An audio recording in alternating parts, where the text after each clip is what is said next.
and welcome to another episode of Spotlight Sessions. My name is Elon Fisher. I'm the host from accessiBe, leading on nonprofit partnerships and community outreach. And today I'm really excited to be chatting to Sari. She's the Director of Programs and Outreach at Cultivate Ability, a really awesome and young nonprofit in Jackson, Wyoming. How's it going, Sari? Good. How are you? Yeah, I'm doing good. Really, really can't complain. I was excited for this chat because I'd heard a lot about you through Avital and also through your website. But for people who know you a little bit less, tell us a little bit about yourself, your personal and professional journey, and really how you ended up in cultivatability. Yeah, so my name is Sari. I am a disabled person. I have narcolepsy with cataplexy and OCD and a couple other related disabilities as well. I wasn't diagnosed with narcolepsy until I was 21.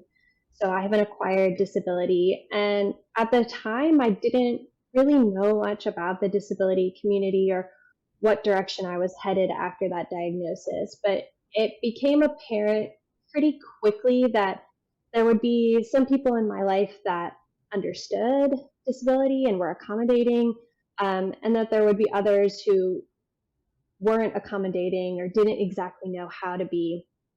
And I got my bachelor's and master's in creative writing. So I spent a lot of time sort of unpacking my thoughts surrounding disability, doing a lot of research in my work. And I think that's kind of what led me to do the work that I'm doing now. My interest in creating more inclusive spaces kind of came from my own experiences and working through those. Amazing, and thank you for sharing. And how did you get involved with cultivatability in the nonprofit world, kind of from your background in creative writing? I was working a different job at the time, and Cultivate Ability reached out to me saying, we're developing a new program and we're looking for people to help facilitate our basics training. And I had attended a roundtable session with them earlier in the year, just kind of talking about their goals for their organization, their goals for this specific program. And they were like, hey, you seem really, really interested in this work. Could we just have a chat with you about potentially being a facilitator? And up until that point, I'd been a teacher. So I had some experience with sort of an educational background. And it really took off from there, meshing outreach and programs together was sort of a way to be a teacher and a writer at the same time. Amazing. And in terms of cultivatability, you mentioned the kind of the educational focus and background. What are some of the educational programs that you're running at the moment? We have a few different things going on. So we have our disability awareness for the workplace training, which is sort of our basics training that we offer to employers and their staff that goes over awareness in the workplace. What does sort of basic inclusion look like? What are some stereotypes that you may not be aware you're implicating in the workplace or barriers that you're putting up in the workplace? So that's one of our biggest main offerings. And then we have our newest program, which is called Next Steps, which is something a lot more customizable for employers that really helps them take a look at their workplace in particular and through us evaluate some of the issues that they may have in the workplace when it comes to inclusivity and awareness. And then we work with them to say, okay, here's where you maybe need to start in being more inclusive. How can we help you implement some changes? And how can we make sure those changes are going to be authentic and last? It really looks different for every employer that we work. And it's actually interesting that you brought up that topic because earlier today I was speaking with a gentleman from the UK, and he was telling me a little bit about how his work is centered around really changing the narrative around people with neurodiverse backgrounds. So, what are some of the challenges that you found, in the workplace, and what are some of the solutions that, let's say, cultivatability or your educational programs are putting forward? Yeah, I feel like we're in a pretty small town. The permanent population is about 10,000 people, and then we're a tourist town. So we get a lot of other people cycling in and out. And I feel like, at least in the United States, there's small towns often get left behind in terms of DEI work. And so I think that's some of the initial challenge that we face is bringing what for a small town kind of feels like a really unique work set and convincing people like, hey, this is really important. It's not as overwhelming as you think it is. Let us help you get started in a way that feels tangible and manageable to you. So it's helping people realize that being inclusive doesn't mean a huge increase in workload. It's integrating something into more of a cultural shift that feels sustainable over time. So that's kind of the first hurdle that we encounter. And do you, by any chance, have any like major success stories about the positive impact that you've had, hiring people with disabilities or with some of the employees that you found, kind of in Jacksonville?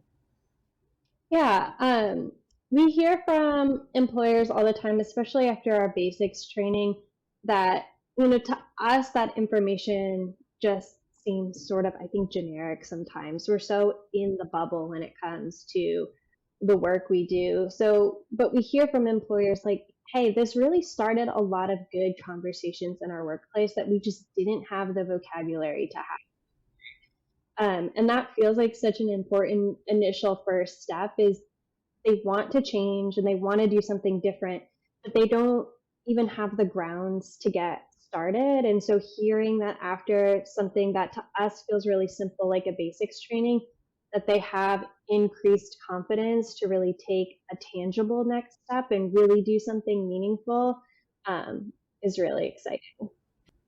For sure, and it's something that I speak about a lot when I speak to different organizations. Is they're all very proud, not so much of that major achievement at the end, but just planting that seed and watching that foster and grow within an Yeah. organization from day one is super important. And again, a lot of people who come to your programs are businesses who are looking to use your services to learn how to hire more people with disabilities, get more engaged with the community. What are some of the positive impacts to hiring people with disabilities that you would tell to businesses? I think from a people perspective, which is my favorite perspective to look at it from, is employees, whether or not they have a disability, want to work for an employer that cares about being inclusive, that really cares about valuing employees for who they truly are. It increases employee morale, which has been shown to increase retention and productivity outputs if people feel like they're being valued not only for the work they produce for your organization or for your company, for your business, but for who they are as people and for all aspects of their identity, which includes disability. And I think, on top of that, I think basically every study shows that hiring people with disabilities can increase things like or decrease turnover rates. It can have an increase in innovation. People with disabilities are pretty much experts at navigating a world that wasn't built for them. So seeing those sort of innovative changes in your workplace, and I think it really can enhance your reputation as well. Customers kind of have that same desire that your employees do of where they shop or where they do business really matters to them. And kind of segueing from that point of you know really like how it can boost the reputation of a business, but I'd like to take a step back and maybe be a bit more personal here. Is what does accessibility and inclusion mean to you working in a disability focused organization, identifying as a disability? How do you self identify with that term? Yeah, with accessibility, you Yeah. mean with that term? Yeah. Um, I guess as someone who has a disability, I want future generations of people with disabilities to not have the experience of feeling like they're an afterthought, whether that's at work, at a restaurant, at a family holiday party, wherever. I feel like so much accessibility work currently happens after a problem has been identified or after something um, bad has happened, where I want to get to a point where accessibility is not a reaction to a problem or to a bad experience, that it's just been part of the plan all along. It's such an important message, and it's like again coming back to planting that seed and having people think about accessibility and inclusion from day one. And Sari, I just wanted to thank you again for being on the show. If somebody wants to get involved with Cultivate Ability in your programs, partner up, work together, how could they reach you, and how could they reach the organization? Yeah, so our website is www.cultivateability.org. We are based in Jackson, Wyoming, but even if you're not in Wyoming, feel free to reach out to us. We're happy to do our programs virtually for anyone all over the globe. We can make that work for you. And, our inboxes are always open for whatever disability related question you may have. So we look at things through the workplace, but we get questions all the time from people in the community who just either want to know more about disability inclusion, have a question about, the ADA in the US, or they want to know, hey, this thing that happened to me at school, is that okay? Is that normal? Um, so anything disability related, we encourage people to reach out and just ask a question. Amazing. So, Saria, again, I wanted to thank you. I want to thank Cultivatability for all the work that you're doing.